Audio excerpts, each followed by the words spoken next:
Hello, everyone. My name is Benny, and welcome to the Fool's Apprentice. So, as you know, I have gotten Dawn Michelle's Connect with the Tarot, which I'm really excited about. And our last our last video, I ended up bringing it down to two decks that I was going to decide on which I was going to work. And I was hoping to be able to make that decision on camera, but I found it really difficult to make that decision right then and there. So I took the time to actually sit with the decks, go over the decks together, flipping the cards, and quickly became quite evident which deck I wanted to use. So today, what I'm going to do is I'm going to talk about a couple of activities that Michelle in her book suggests that we do with our deck as we prepare to actually study the deck and the cards and their meanings and their symbols. And you will see what deck I ended up choosing when I flip the camera over. So let's get started. And I am back. So, as you can see, I have decided to utilize the Terra Volatile as my deck to study with, connecting with the Tarot by Don Michelle. Now, I will tell you that I thought it was going to be the Lobanco. However, as I was flipping the cards side by side, I started to realize that the Lobanco, their imagery was a little bit more outside of my comfort zone, while the Terra Volatile tend to really fit the Rider Waite Smith a little bit more traditionally. So that is the main reason I ended up deciding on the Terra Volatile. So the Lambanco goes back on its shelf.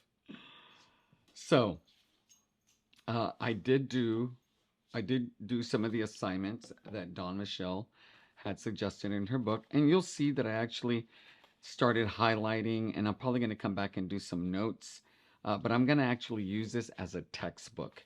Uh, so I don't really want to go over what I highlighted because I kind of went that a little bit in the last video, but also I don't want my um, notes to influence anybody else's journey.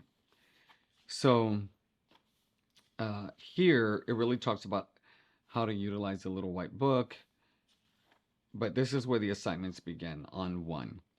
And so here she really talks about I encourage you to take a moment and read through the introductory material in the guidebook. And then she has questions here that I went through, like what is the main theme or focus of the deck? What tradition does this deck follow? Do you note anything specific about the creator's intention for the deck? Are there any specific additional practices? And so, she really gives you a guide on how to actually do this particular assignment.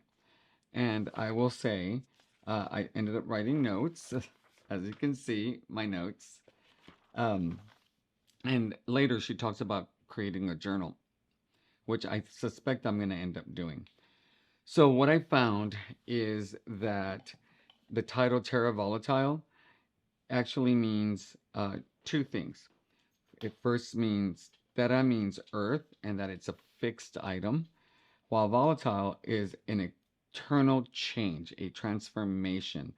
And so when I was thinking about that, fixed and changed or transformation, it made me think of that saying, the more things change, the more they stay the same.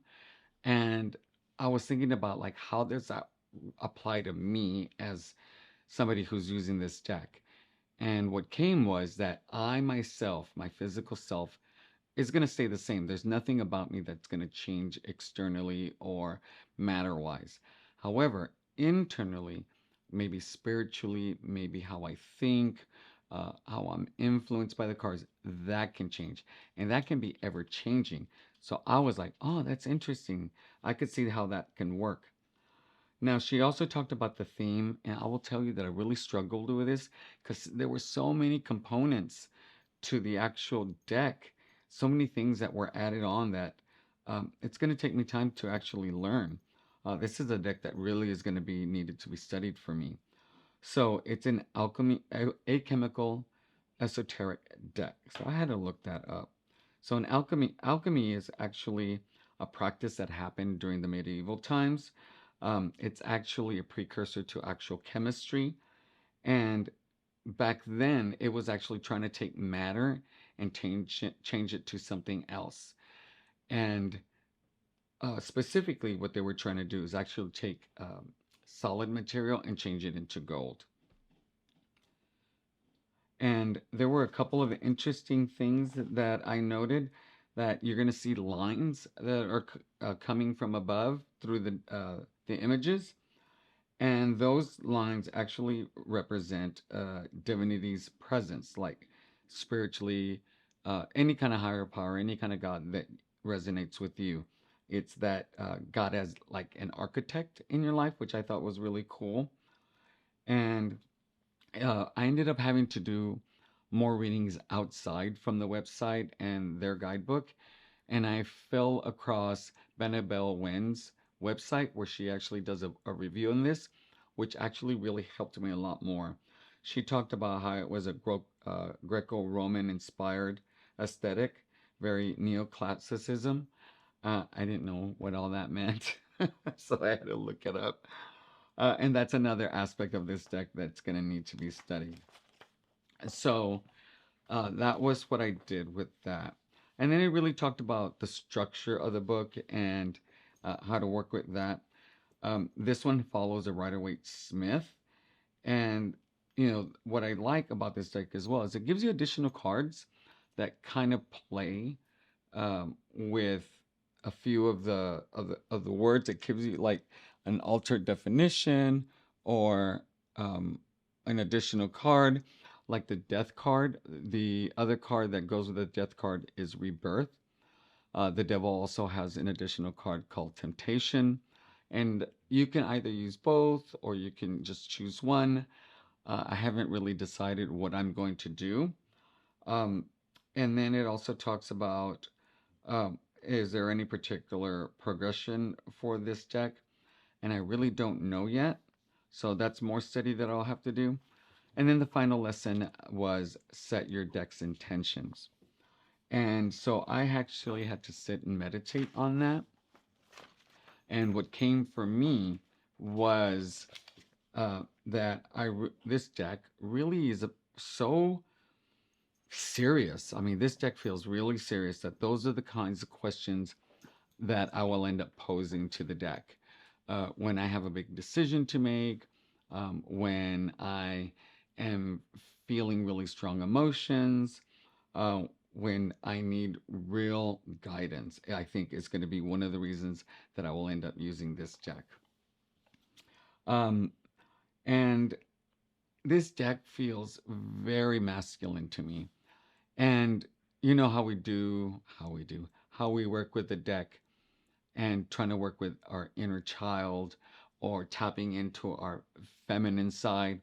Well, I think this deck for me is really going to tap into my masculine side, which I think is very interesting. So I'm going to have to do some research, uh, or just play around with the deck and kind of figure out how that's going to work for me.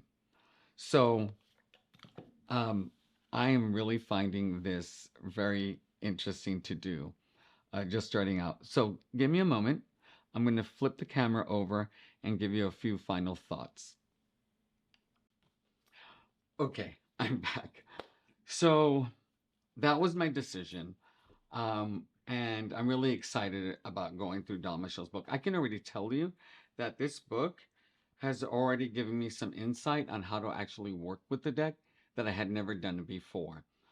It actually is a study guide in a way that I did not expect. And what I'm really excited about is once I get done with the first portion before I get to the cards, I'm actually going to probably do a video on how that whole pre-work uh, kind of has helped me kind of get an idea on how I want to work the deck as I move forward.